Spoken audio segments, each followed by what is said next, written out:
Nickelodeon, the TV channel, put out this campaign for kids to be a part of the Big Help, and they encourage kids to pick up trash off the street, like whenever they saw it. Oh, yeah. I tried to do that, and my mom was just like, don't touch that. That's disgusting. You don't know where, just immediately. One of the things that I find very kind of,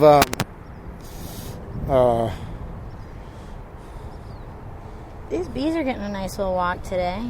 Yeah. One of the things that I,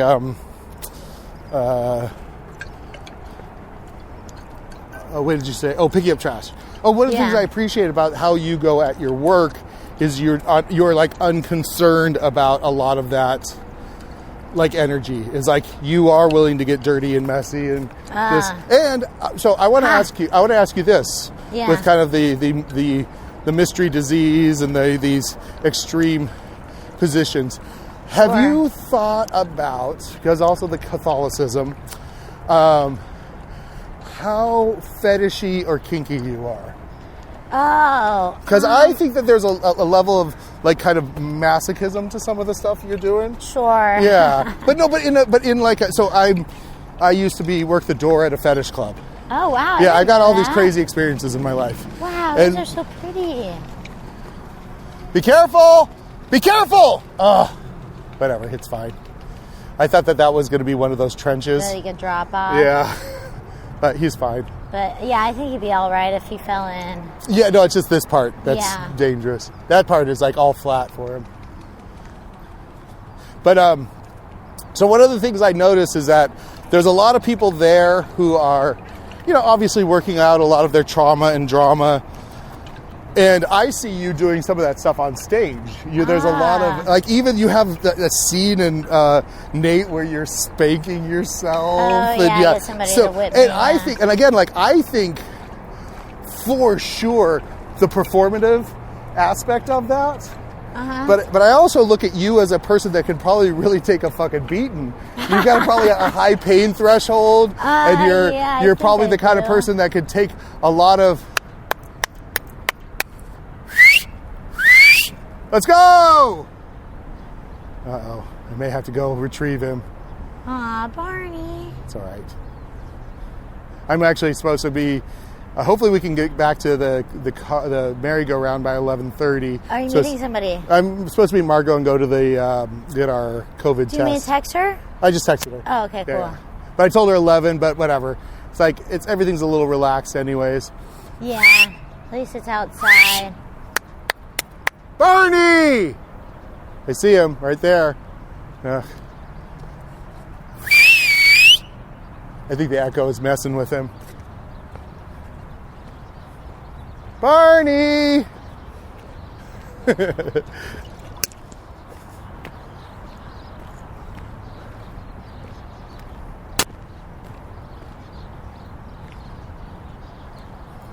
Is he coming? Oh yeah, just chasing them ducks. Barney!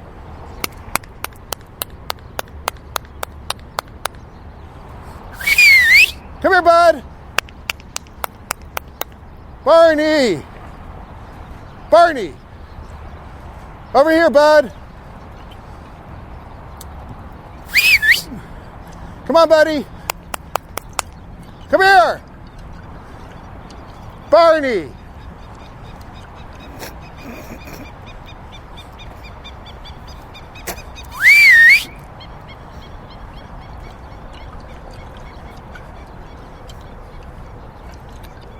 Barney, come here, bud! Come here, buddy! Here, come here, bud! No, Barney!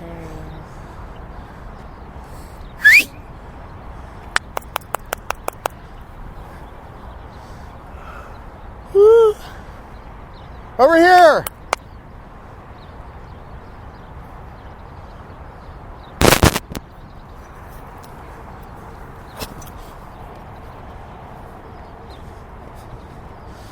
Come here, buddy! Come on, over here. Good boy. Good Barney. Oh, look at that Barney. Such a good boy. Oh, look at you. Come here. Oh, come here, bud. Come here, buddy. Let's go. Let's go.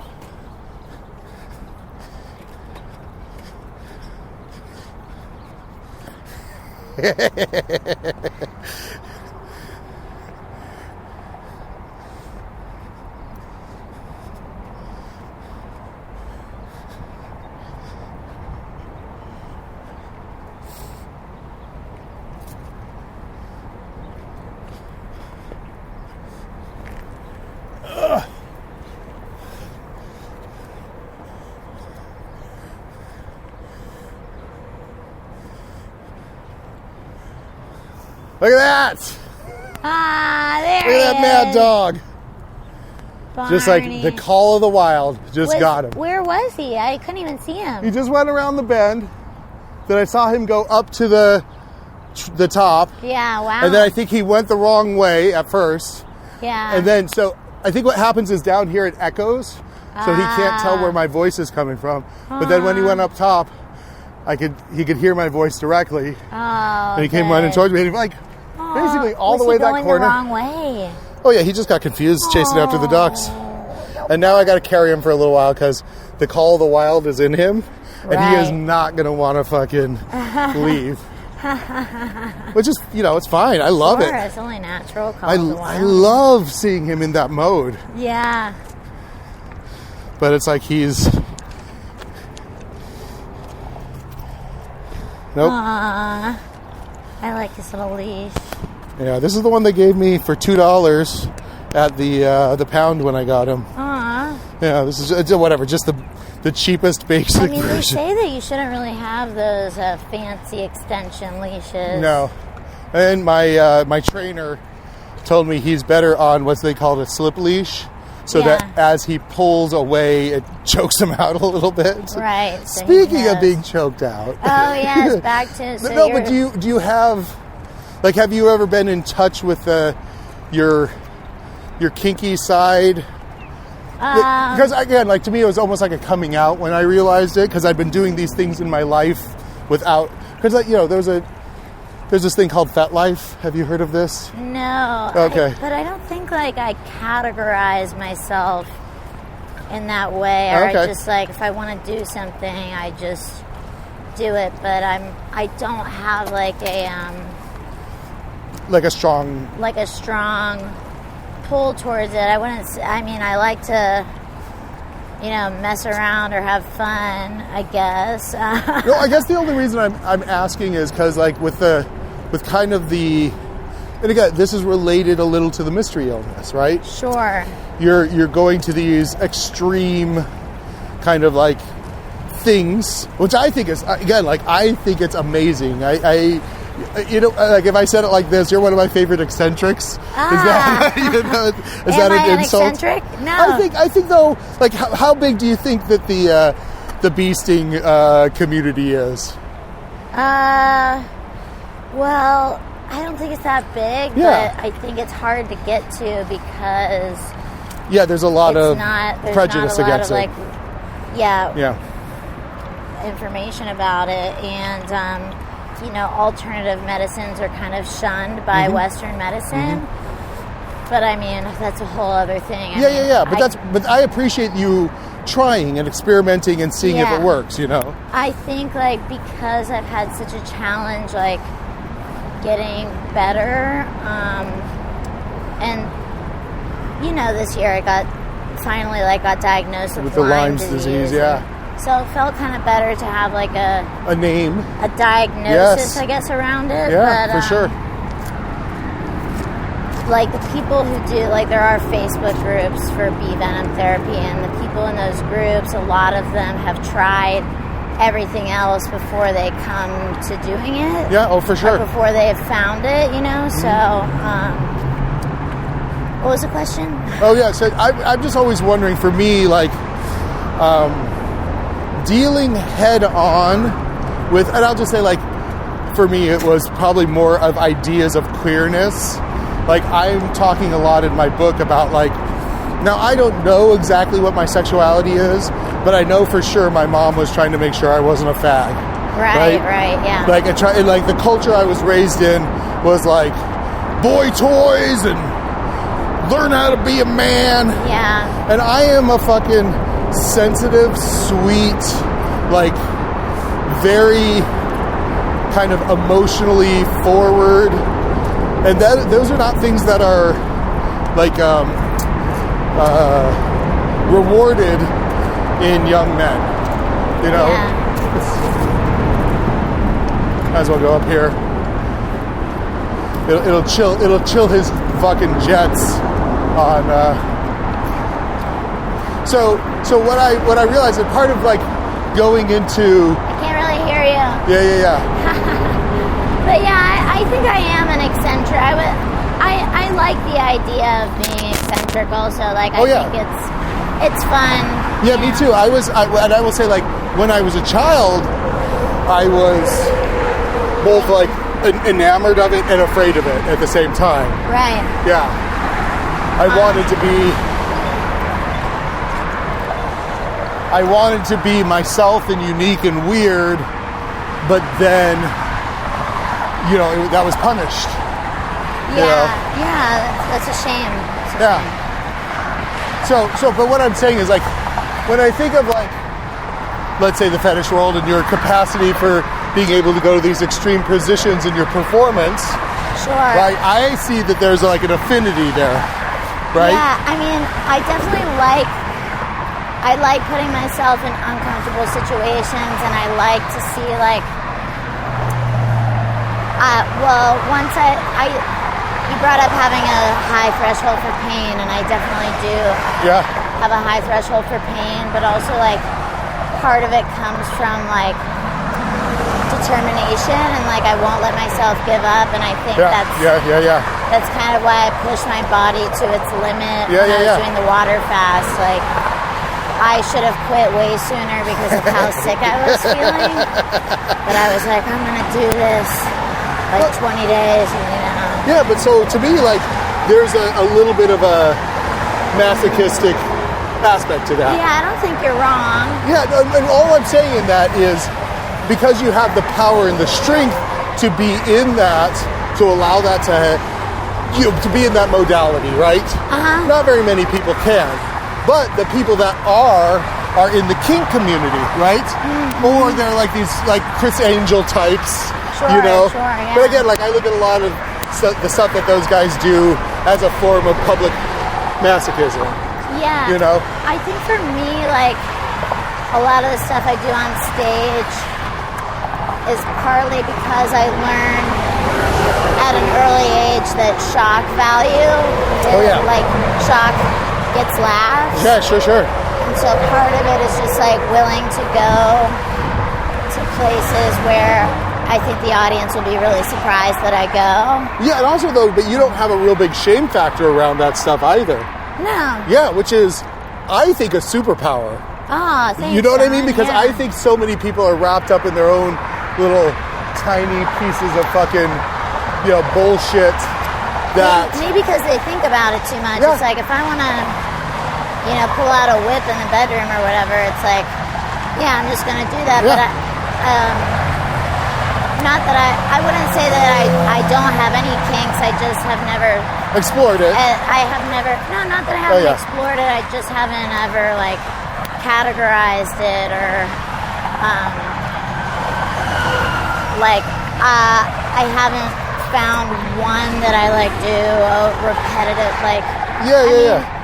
Yeah, like getting choked or whatever. I feel like that's something. I don't know if that's a key, no, it is, but because people know, because like, really, like, whatever, oral sex, hand jobs, and regular sex, that's vanilla.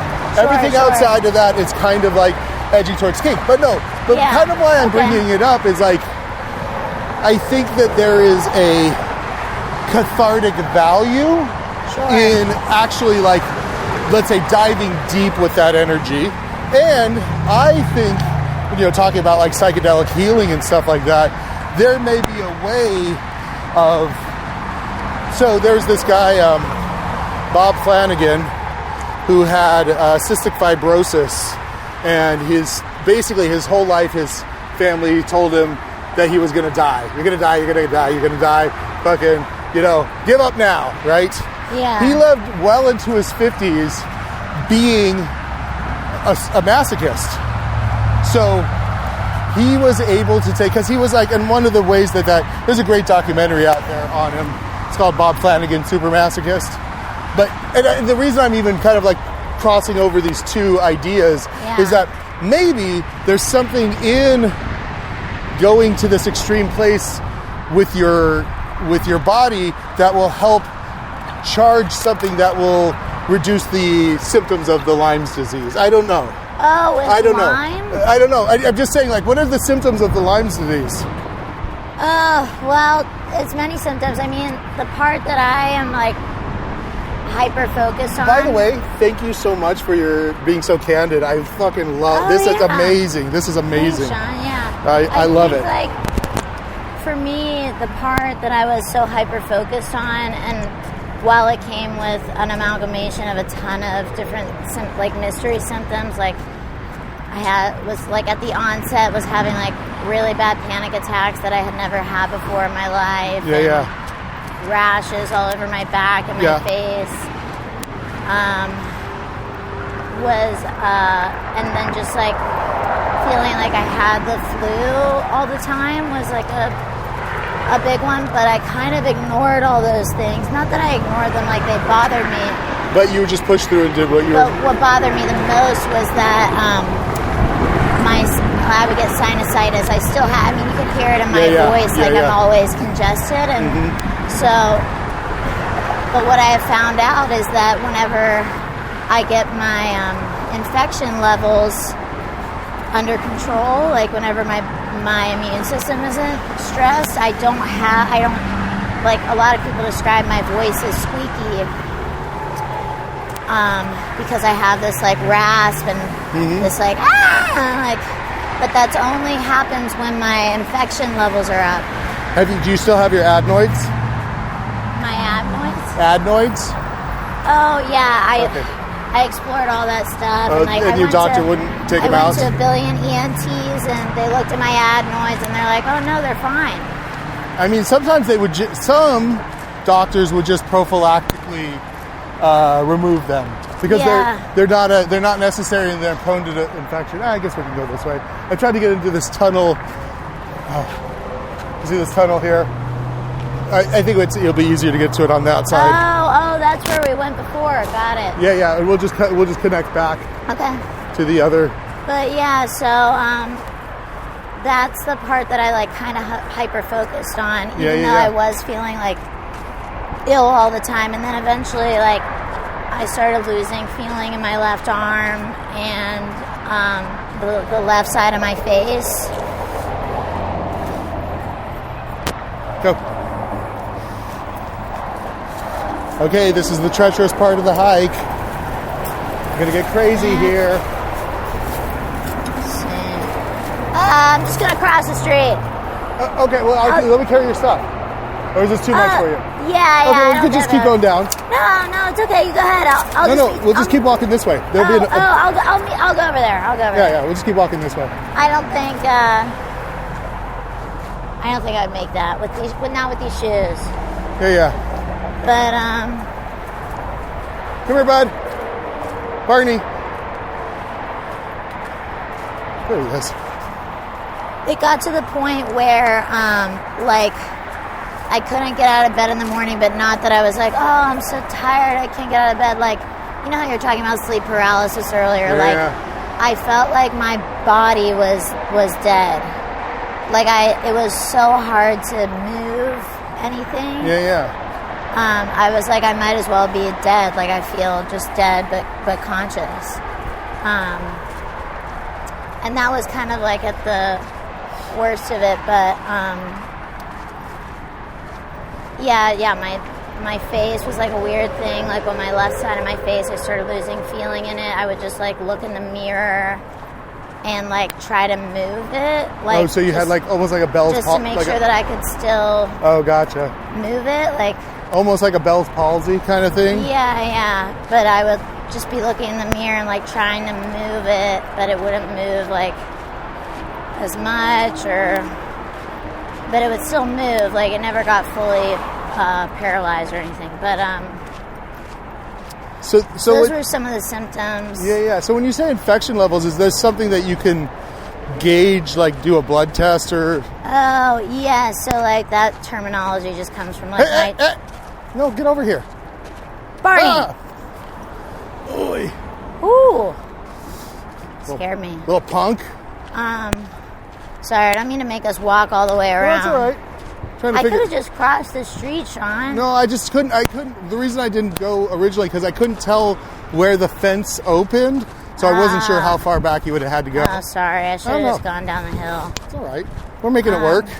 But yeah, so something that I'm hyper focused on is because it is my sinuses because it affects my performance. Yes. And I saw all these ENTs, and I mean at the onslaught of it, like I was working on the Powerpuff Girls at the time, and I couldn't do the voice anymore. Because of the raspiness? Because of my sinuses. It wasn't raspiness, like that was fine for Buttercup. And actually my sinuses have gotten much better since then. But it was so bad back then that I couldn't say, what? I couldn't say, what? Oh, I see. Because it would pitch out, basically. It would like go like, what? Oh, shit. It would just be like, and they thought I was like, at first it was really hard because they thought I was coming to work hungover. And oh, of course. And they're like, what's wrong with your voice? And I'm like, it's my sinus. And then when it wasn't going away, they realized like, oh, this is a real. Yeah. And it's still hard. And so like, sorry, you asked about like infection levels. So like my doctor, he's always like testing like my blood and whatever for stuff, and like I go see him like once a month, and he'll like feel my lymph nodes, and he'll be like, yeah, you have like a high level of infection present right now, or it's like really agitated right now. So is this an endocrinologist? He's an integrative medicine doctor, but he treats a lot of Lyme patients, but I didn't go to him for Lyme. He was my regular doctor, but never tested me for it because I was so hyper focused on this one diagnosis, thing. That's all I ever talked about was my sinuses. I'm like, fix my sinus, even though I had all these other things going on. But the part I think that woke me up to it and made my doctor test me for Lyme was that my left arm kept going numb. Yeah. And it was weird. Did you see a little Jack on it? Yeah, it was cute. Barney liked that He's so too. happy. It's like, this is his favorite place. This fucking park. Oh yeah, of course. I love it too. But yeah, I can even like, so like as I'm going through this bee venom therapy, my sinuses have been really not in good shape. Yeah. And it's been like, I can feel like it's swollen, but I'm just like hoping it's a sign that it's like fighting off Sure. Do you infection and activating my immune. Do you neti pot? Oh, Sean. Yes, I've done every neti pot. Like that didn't even. I would neti pot like 3 times a day. It wouldn't change anything. So I had a very long-term sinus infection that was also causing me to have sleep apnea for a while. And it was your adenoids? It was my goddamn adenoids. So I went and did a study abroad program in Italy, and my original fucking impulse to go there was like I wanted to get I wish I could remember the name of the operation, but it was a way of basically like clearing your all the they're like, so when you have sleep apnea, one of the ways that you get is there are these stalactites of fat that hang in your sinus cavity, and there's 2 or 3 ways, lasers or sonograms, to make them go away. They can even go in and physically cut them. Like a turbinate reduction? Yes, I yeah, exactly. 2 of those, Yeah. So that was one of the things. So that was one of the things I was planning on asking for. But when I got there, I got off the plane, and everything in fucking northern Italy, because I was in Siena, why did you go to Italy to do this? It was a study abroad program. I was just in a study abroad program, but I was cool. like, and then I had just gotten my diagnosis.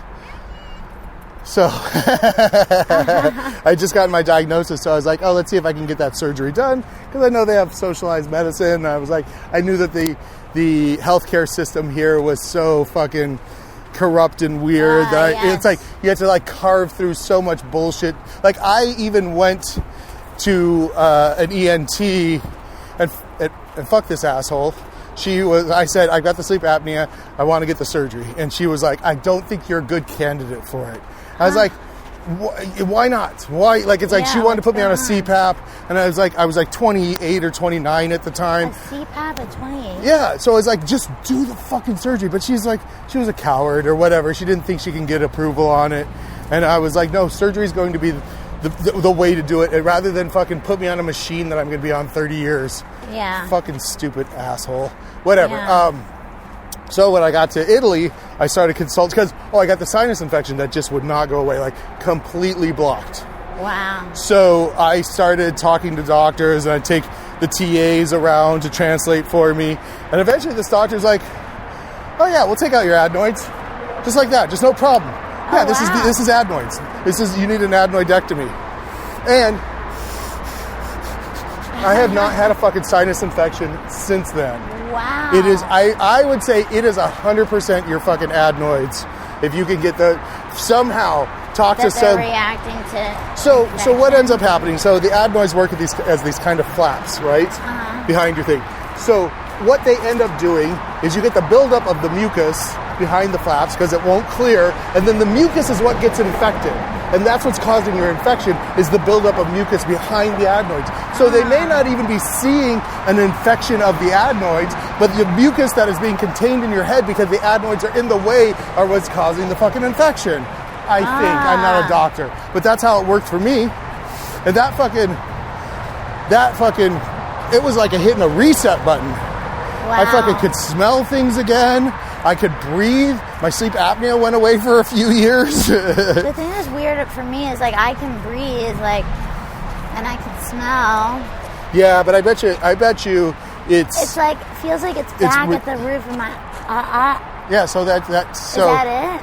That's also... Will that change my voice at all if I... It might, but it's like, it's saving your life is going to be more important than, ultimately you can get different jobs with your voice. What are you still eligible for this? It would be weird that it would change my natural, like... Maybe, I don't know. It's a possibility, but it's also like, I think as performers, you could maybe like figure a way to get your voice back, work at it to get it back. Like you think of people that... that'd be interesting. People that have... I know a lot of people that were like decided, mostly young men, that's like, I want to have a deep voice. And then they just started talking in a deep voice. And then eventually that's just their deep voice. And, what? people change their voices all the time. Catherine Turner. Catherine Turner? Yeah, she has that kind of deep, husky voice. Kathleen Turner. She just started, like, a voice? She said she put erasers in the back of her teeth that pulled her jaw forward, and it gave her a husky voice. It changed her vocal quality. That's weird. Yeah. I think it's possible. Yeah. I mean, dude, I saw like a bajillion ENTs, Sean. Yeah, I think, though, if you just request, like, say, I'd like to have my adenoids removed, and if they push back against you, then it's like, well, I'm going to find another, because again, like, they would claim... What do the adenoids do? Like I said, they're the flaps. Oh, they're the flaps, okay. Yeah, at the back of your thing. And at a certain point, as we become adults, and we're not, like, in extreme weather situations, they're very vestigial. Right, Even you could have somewhat cosmetically your tonsils taken out, too. Yeah, get your tonsils, your adenoids. What I look at, I have one of my kidneys out now, right? Yeah. What I look at is like these are possible locations where bad things can happen. So why not get it prophylactically removed from your body if you can? If it is the slightest possibility that it's causing this infection, why aren't they willing to do it? And it's because the fucking healthcare system is so corrupt. Well, I don't think it's causing the infection. I think that my immune system being low causes it. But it's a loop, right? It's a loop where it's like the infection causes your immune system to get compromised, and then your compromised immune system amplifies your.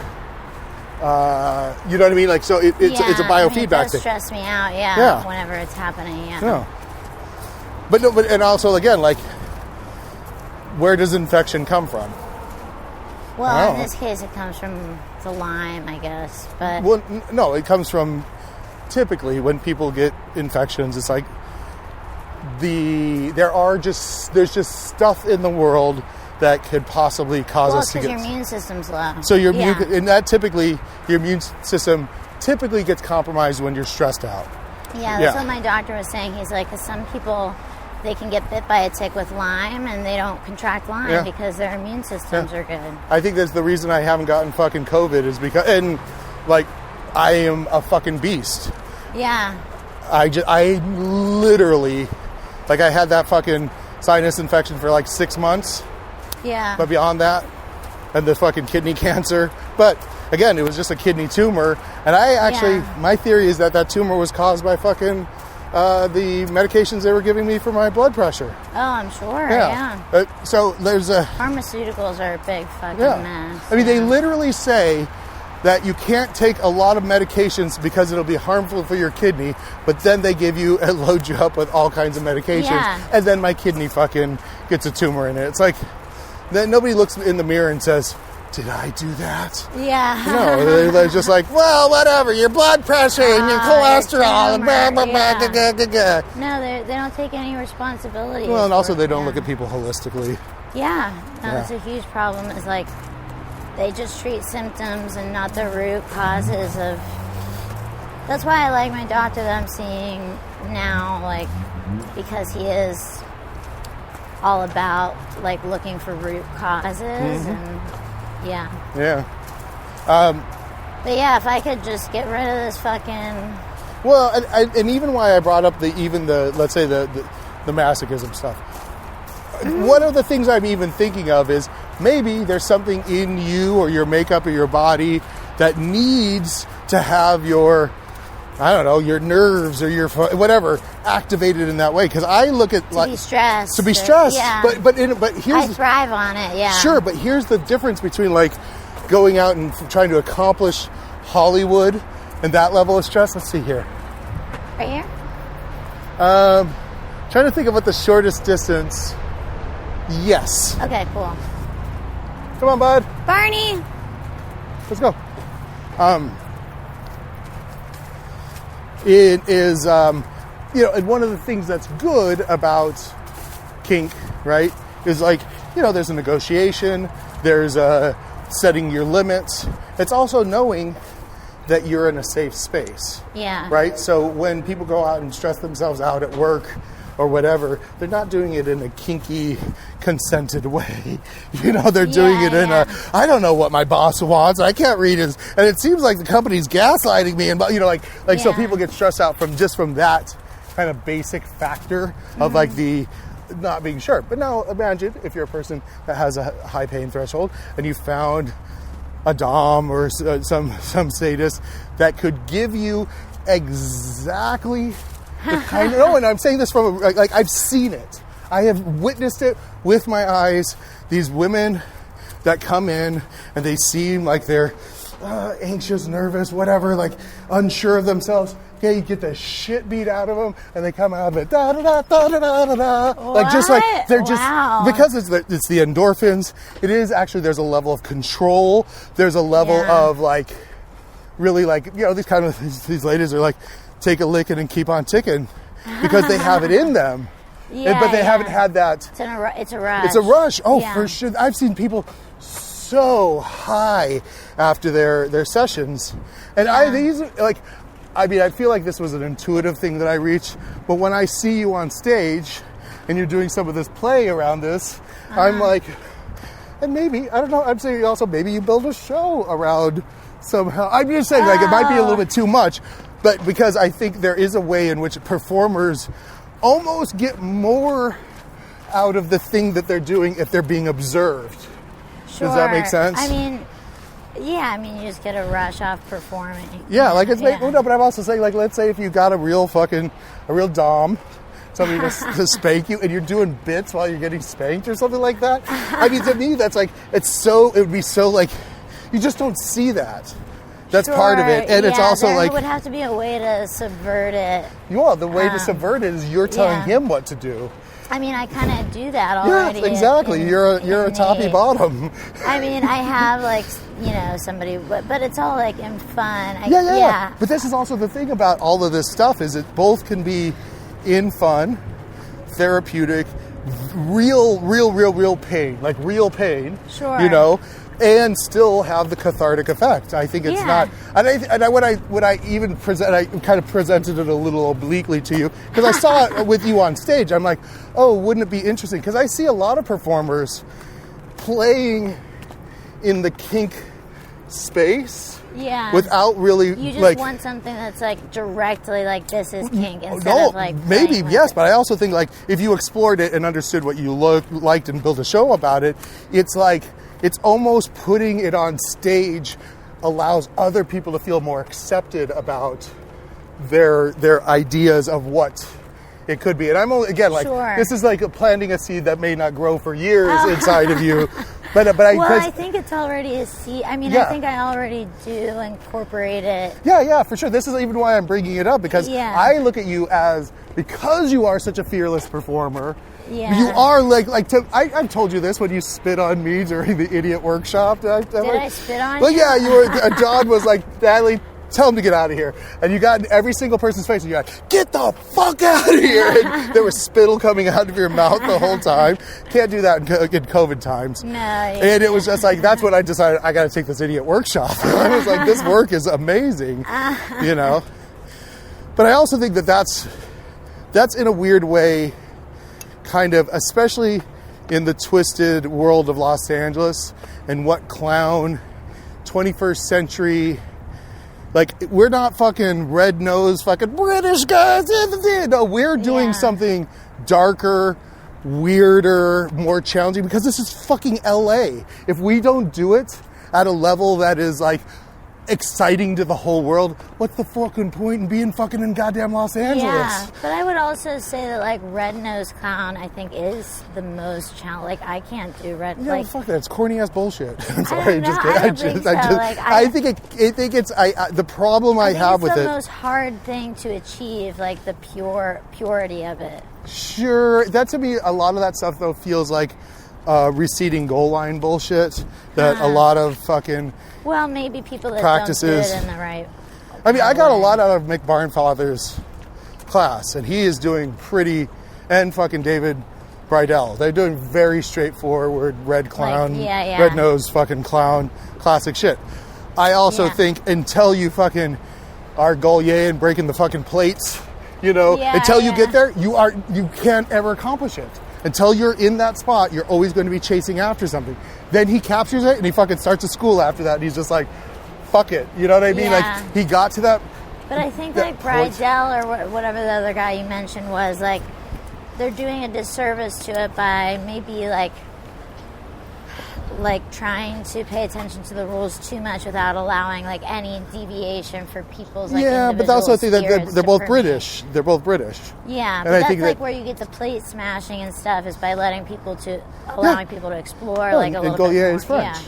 Yeah. And it's like, it's weird. I feel like French and Italian, they actually have passionate. Well, yes, but they also have a longer, like, Commedia dell'arte, and they have a longer tradition of, like, even absurdity. Like, if you look at, like, even Spain.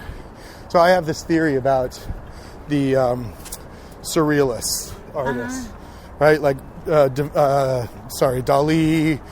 Magritte, these guys that were drawing these ridiculous things. How you doing? He can't go in. He is forbidden. Wait, I have never been here. You've never been to the zoo? I had no idea this existed. Oh yeah, this is a pretty famous, world famous. This is the zoo I grew up on. There's the old zoo, but Yeah. Well, that's why it's the old zoo. Huh. Because of this place. Because there's not a new zoo. Or because there is a new zoo. Wow. Yeah. I mean, this is the zoo I grew up in. How you doing? Hi. No, we're just hiking today. Right? Hey. He's definitely... No, don't go in there. Barney, come here. You're not allowed in the zoo. They're going to keep you in a cage. Go. Oh. Go this way. Oh, yeah. Come on, let's go.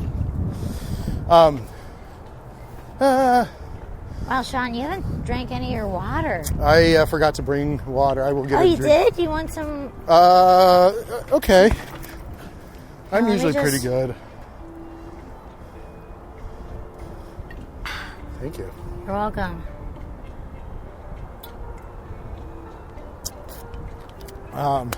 There's minerals in there. I should have told you. That's awesome. Like I saw it. I could see the coloration. No, I was leaving the house so fast today. I forgot to grab my phone. I filled up my water bottle, and then I was just like, gotta get the fuck out of here. Because they're doing construction. It's construction. Yeah. As I was driving, there's grit in my mouth from the fucking dust that came up. Oh, and I was just God. like, fuck this place. Yeah. And it's like now, there's both sides of my house are empty lots. Wow. Yeah, it's like, what the... And it infuriates me. It? No, I'm renting it, but I'm renting a 3-bedroom back house, and then there's another 2-bedroom house. Oh, right. And so that's awesome. It's fucking beautiful. It's the best fucking situation I've ever been in Los Angeles. Yeah. I've been there for 7 years. I do not want to move. Get over here, bud. But it's like, already everybody's leaving Los Angeles, and these motherfuckers are fucking want to build apartments there. It's like, fuck you. It's fucking just pure greed and stupidity. They're such idiots. It's just fucking. It's I'm sorry, just but not oppression. everybody likes to live in apartments. Nobody does. Yeah. I think very few people, but then we don't have any other options. Yeah. So it's like. I think people would rather live in fucking just a little bungalow, little house. Yeah, exactly. But these just fucking developers are just. And again, we have a developer that's our president. It's like. They don't care. He's just like, well, fucking tear it down. Not for much longer, dude. That's fingers crossed. I think he's done. But I wanted to get back to, I think, yes, the red nose stuff can be very difficult. Yeah. I also don't think it's too interesting. I think really? I think it's a very hard sell. I think when somebody does it well, it is magic. Sure. To see. But it's just like bad improv. Yeah. Just like bad improv. You got to come. Oh, the fucking pigs are right there. I know. The pigs are right there, Barney. Fucking be cool. We just gotta be cool Dude, until we Barney get across the is street. What the fuck is this shit? Fucking pigs. Get away from them pigs. So yes, it is. But I would say whatever the stuff you're doing, which is, it's got some clown, it's got some improv, it's got some regular theater going on with it. It's like, to me, that's a much more powerful and interesting than trying to emulate something. Yeah. Yeah, I like, to make a little, I think what I do is like a hybrid of a bunch of different stuff. Sure, absolutely. I think everybody should be taking what they learn and what they like from different art forms to absolutely create their own, and if they want to replicate something in its purest form, then go for it. Like if that's what inspires you. And I think that's what the classes are anyways, is so you're learning the purity of that thing. I think you got to learn the rules too, so you know how to break them, Yeah, for sure. But I guess my point is as if you were to figure out, and again, I already see it in you, this kind of playing with pain and shame, and even there's a little bit of humiliation in there, and you're pretty dominant, even though you have a lot of these masochistic things going on with you. Yeah, to me that's such an interesting dynamic, right? Because you do have a dominant personality. You're more toppy, and you're just what you want. Sure, yeah. Especially when you're on stage. Yeah. But then you also, I don't think that you're the kind of person that needs to inflict, you're not a sadist. You don't want to hurt other people. No, I don't. But you like being hurt. You like the pain. You like to be stressed, to be challenged. Yeah, I like to be challenged. Yeah. And I do like the rush that I get from taking it or whatever. Yeah. Take it, yes. Yeah. No, that's like a fucking, that's a perfect bottom. I can take it. Like that's their mantra. You know, there's a lot of them they call themselves pain sluts too. Oh wow. Yeah. They're like, like. And again, maybe I'm a pain slut. I think so. I think I see it in you. And again, there's so many different ways.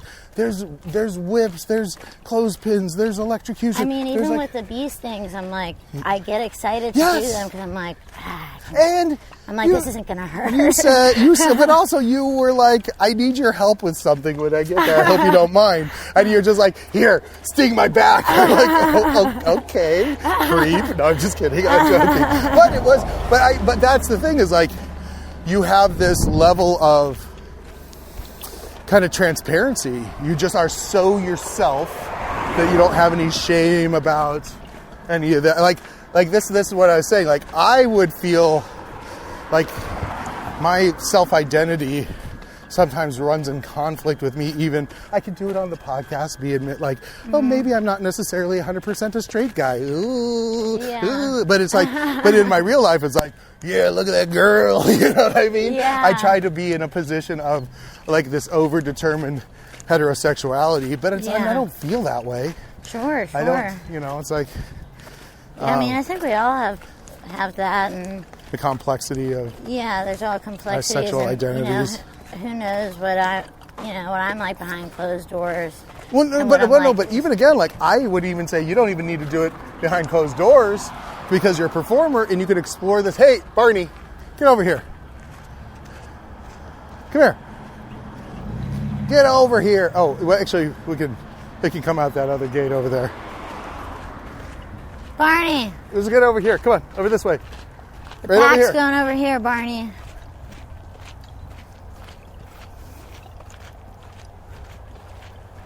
Yeah, I'm thinking about the adenoid thing you said, and I'm like.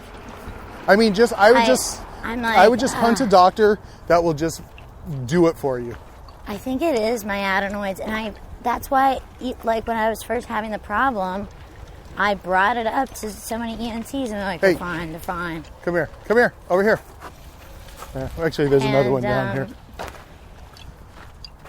Yeah, but part of me is like worried that I won't be able to be like, hey, like, because so much of that is off the back of my, like the roof of my mouth. But again, like, it kind of you've got to balance, and I'd say on some levels, yes, career, aesthetics for sure, but your health versus over this way, bud, versus that one little thing. Like, just think about big boob ladies that got to get double mastectomies. Uh-huh. They got their identity wrapped up in their big boobies, and then they're like, well, now I'm getting them chopped off. It's like, yeah, girl, you got fucking cancer in those big old titties, you know? Well, I guess what I'm thinking is because, like, it's only reactionary to, like, my infection levels. Like, if I can get rid of the Lyme. But I also see it as, like, a reset button, right? So, for me, the adenoids were this, like, basically start from scratch situation. Yeah. Yeah, like I was like, okay, now I'm at 0 on this sinus infection thing. Yeah. Yeah. And I guess like if I cut it out, my body won't even be able to channel any energy there because it is like a bit of an autoimmune. Yeah, well, absolutely. thing. So, and again, like if you're in a constant state of infection and this is an infection site, getting it removed is going to help. Now, your doctor, are they like an official MD? LLMD. And then are they on your insurance? Oh, yes. Great. So I would request to him, if you have this close relationship. Oh yeah, I'm gonna get him out of the fence on the other side. He doesn't understand fences very good, but thank you. Come on, buddy. Yeah, he'll do this to me once in a while. Yeah, you're on the other side of the fence. What are you gonna do now? Just keep on coming. Come on, it's all right, bud. There's another hole in the fence up here. There you go. And by then he will be like, okay, I'm coming. Wow, this is quite a hike. I don't even know where we are anymore. Oh, the carousel's back over there. Oh, nice. We've done basically a loop. Basically a loop. Yeah. It's a weird looking loop. But yeah, I think I will. Because again, if you just ask him to fucking write you a request to get your adenoids, if he suggests that you get your adenoids removed, and he's on your insurance, then they got to fucking do what he says.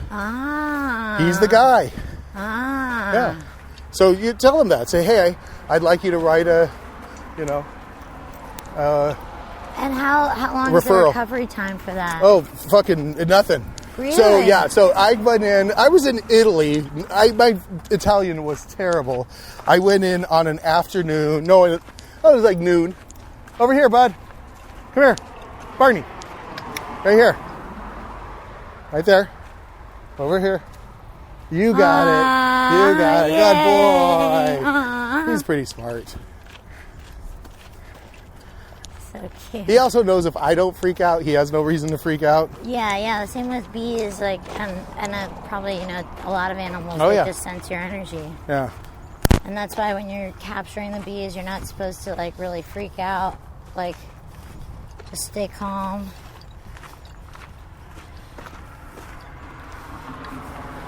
I wonder how the bees are like in their little hike.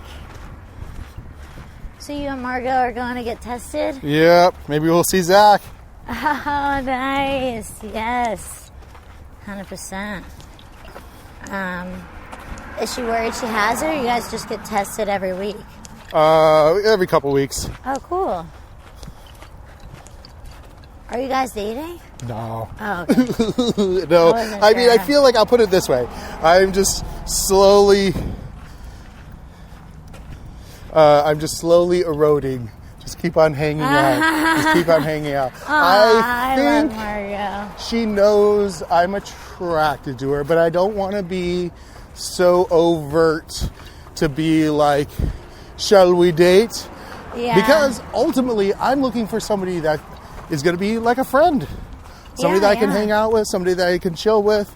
And then if naked stuff happens, I just that stuff is always very overwhelming for me anyways. Yeah. So I just like the idea of having good lady friends that I could be myself around. Also... but Barney just went over there. Hey, Barney! Dummy! Hey, get over here. There's another hole. Okay. Right over here. Oh, look at that. Perfect. Oh, my gosh. She loves it Hey, over Barney, there. come back over here. I think I should get him out of this one. Barney. Come on. Over here, bud. He's like, why are you guys walking not in the shade? I think there's another one down there. If not, I'll have to figure it out. You idiots. He probably does think we're such idiots. Yeah, just come under the fence and fucking get in the shade. It's like 20 degrees cooler. No, I think it's a thing. Like, also, I just talked to my doctor. I had one of my adrenal glands went with my kidney. And I'm just not feeling I don't have any, much lust anymore. Oh, shoot. Yeah, it's like, I find myself not very attracted to... it's like I'm attracted to people's personalities and hanging out with them, but I'm not hungry sexually. So that's fine, So she got me an order of Cialis, and we're gonna get my hormones checked, and cool. We'll see. You know what I mean? There's different foods that will increase your testosterone. Yeah, I've eaten them, and they seem to have an okay effect. I mean, really, I probably need to do some weight training. That's the one that will make the biggest difference. Does it really? Yeah, because you just build up muscle mass, and your body just, makes fucking all kinds of hormones, not just testosterone. Yeah, I've been just started lifting again. I do it with Chad. Of course. Yeah. But I like weightlifting with Chad because he pushes. He's like, come, he yells at me. Oh yeah, because of your inner fucking masochist that wants to be yelled at. Yeah. But it's it's good. I want to get back into weight training because whatever. I'm a big dude and I can fucking carry a lot of muscle. Yeah, exactly. Actually, what I have weight trained in the past. Hey, Barney. Don't go over there. Bud. Stay over here. Where are you going? It's gotta be so weird. Who's golfing today? It's I guess we're out in the sun. Yeah. What am I talking? But also, like, I feel like people that are golfers are, like, very serious about golfing. Yeah, they don't want anybody touching their balls. Hey, the tiniest sport ball. I hope there's got to be another opening. I know there is, but I'm still doing that thing where I'm just like, oh. So, Sean, did you notice that your voice changed when your adenoids? Well, here's the thing. I had the sinus infection for so long that I can't, like, I'm not even aware of what my voice sounded before. Because I'm just like, you know, I was just like, had that. Right. I was like, I know it was kind of like I had a thing that's going, you know, just like having your nose plugged for fucking years. I mean, I think, you know, 6 months was really the big infection where it was really uncomfortable. But I had, like, whatever, I did meth for fucking years. I fucking blew out my fucking sinuses. I'm sure I had a fucking little kibble of meth just fucking rotting in there for years. You know? Damn, so you did all that before you were 28? Yeah, I got sober at 32. Oh, wow, okay. Yeah. Basically, like 20 years of like alcoholism and drug addiction. Like like also my septum is deviated. From snorting all the fucking meth in the one nostril. Oh, it's not just structural. So my septum was like this, and then as I did more meth, it curved in from eroding the one side of it. Yeah. Oh, wow. Yeah. But you know, after I got the adenoids removed, I didn't even notice the asymmetry anymore. So that was good. Oh, nice. Yeah.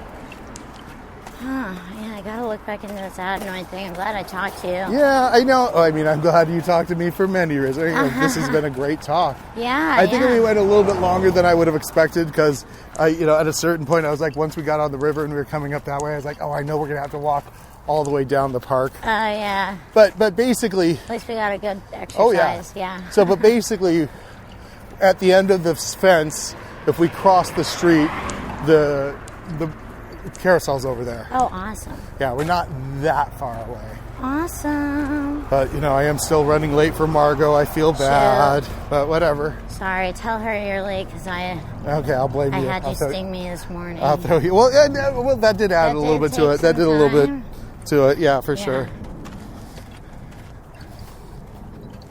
Yeah. No, I think that, you know, the adenoids will definitely help. I also think, you know, rather than stress yourself out running around fucking Europe, you know. But I like doing all that stuff. But again, like, I think, though, that kind of stress can have bad effects on your health. Sure. And I think if you figured out a way to get some of that, the same feeling from, let's say, whatever, pain or whatever it is, whatever the thing is that you're doing. From some fetish. Or something. Then you know how to manage that piece of stress in a manageable way. And I also think that shit allows yourself to push yourself in the other directions even harder. Like, it's like, just think of those guys that are fucking like, you know, Wall Street dudes that get fucking the shit beat out of them by doms. Right? Yeah. They know that they're going to fucking be humiliated and fucking beat up, and then they can go into work and like the stress doesn't get to them because they know that they have this thing, this way of dealing with the energy. Yeah, you know? I don't know. I love performing so much. You think it would make my performing better? For sure. Better. Just like think of any practice that you do makes your performing better ultimately, right? I think some of the stuff I seek out in performance is because of that. Of the want to, sure, yeah. But again, it's just like focusing it, right? Like if you got somebody who knew really how to spank you, and I'm just saying like a pro dom kind of situation, oh my gosh, right? This is so funny to talk about. Yeah. So because I know these people, right? Yeah. So if you got somebody who could do that and really could fucking take you to this space, because there's like green light, yellow light, red light, yeah, right? Well, it probably would stop me from getting into like problematic relationships. Sure, by being able to manage these impulses that you have. To be treated like garbage. Yeah. In a safe space rather than in the fucking as a free range. This is what I say. Like when hey Barney, get over here. Over here. Come here. Come on. Let's go. Come on.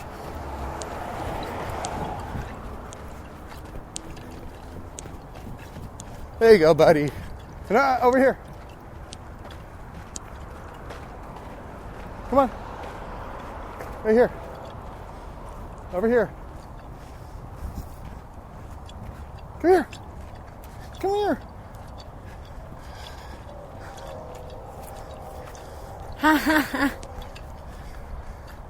Oh, he's hot. Yeah, he is. It's hot, huh, bud?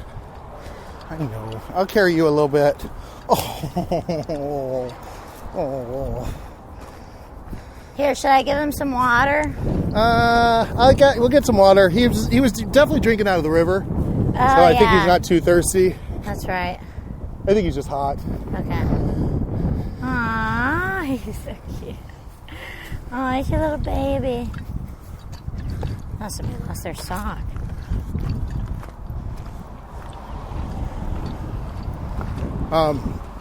No, but yes, it will help you. I find the people that are in the kink community, fetish community, can sort out a lot of their pathologies and why they have kind of like a neediness to be in bad relationships.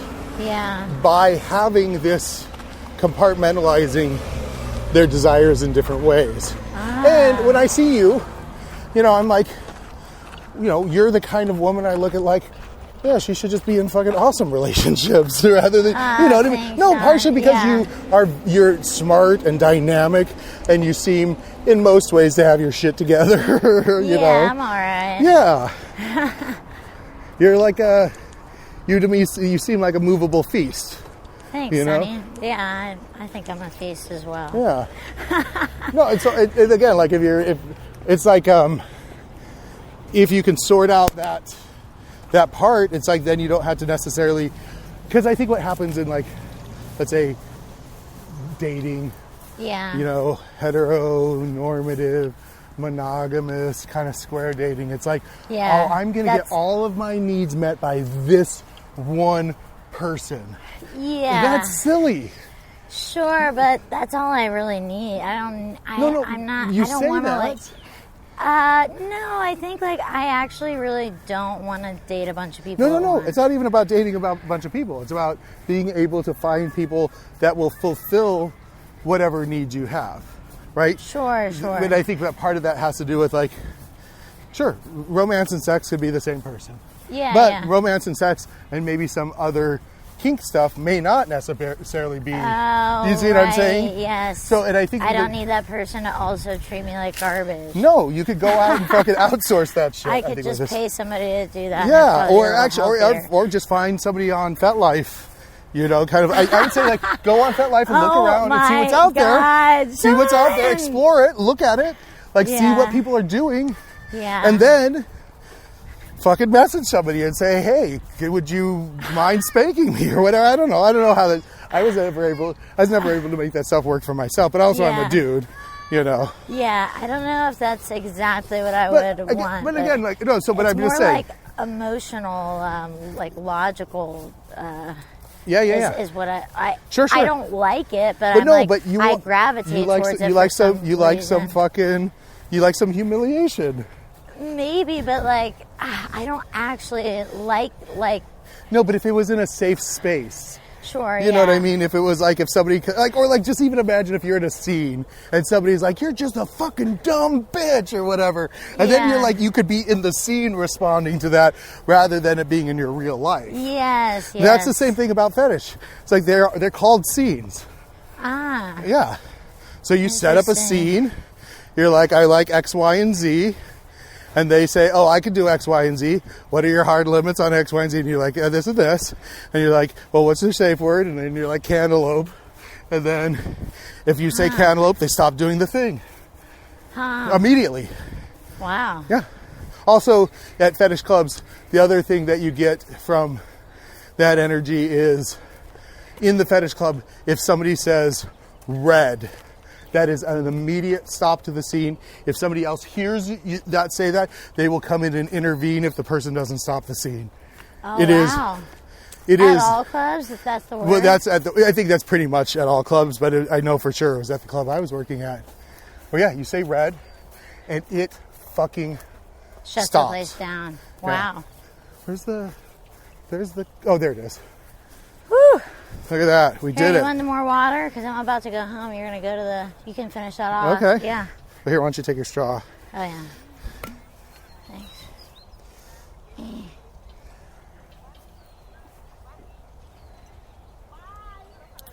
Damn, I'm also going to have... I can't believe you came out here, no water, you Again, psycho. I just forgot. I mean, I also know that there's water drinking fountains around.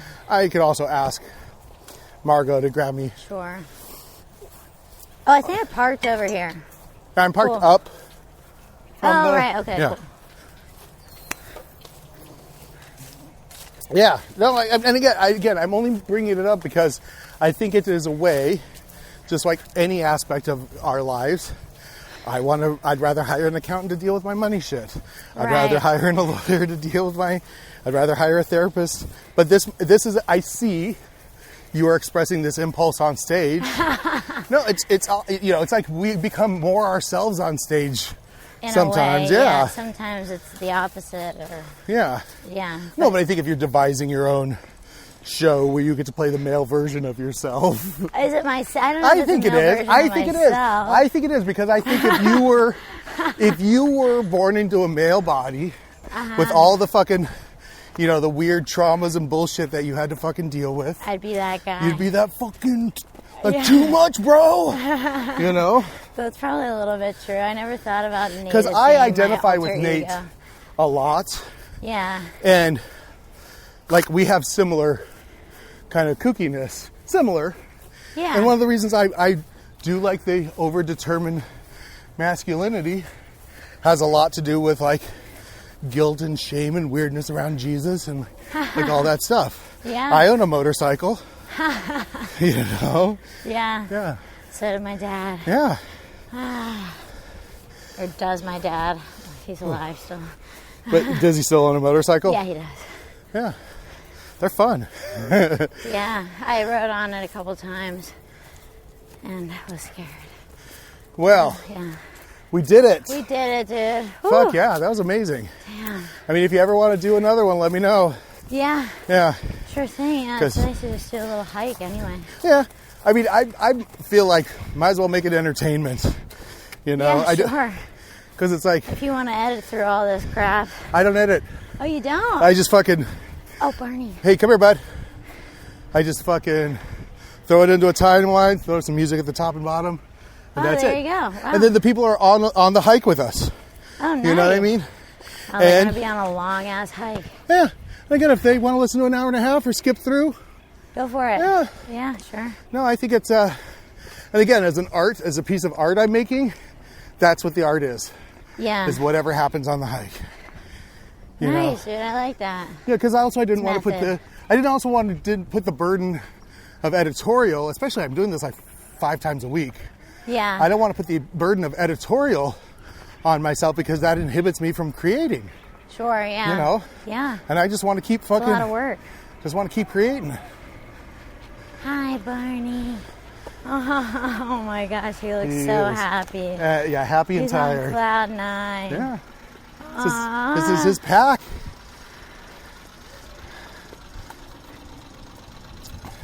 Yes, I have been told to edit the silences out.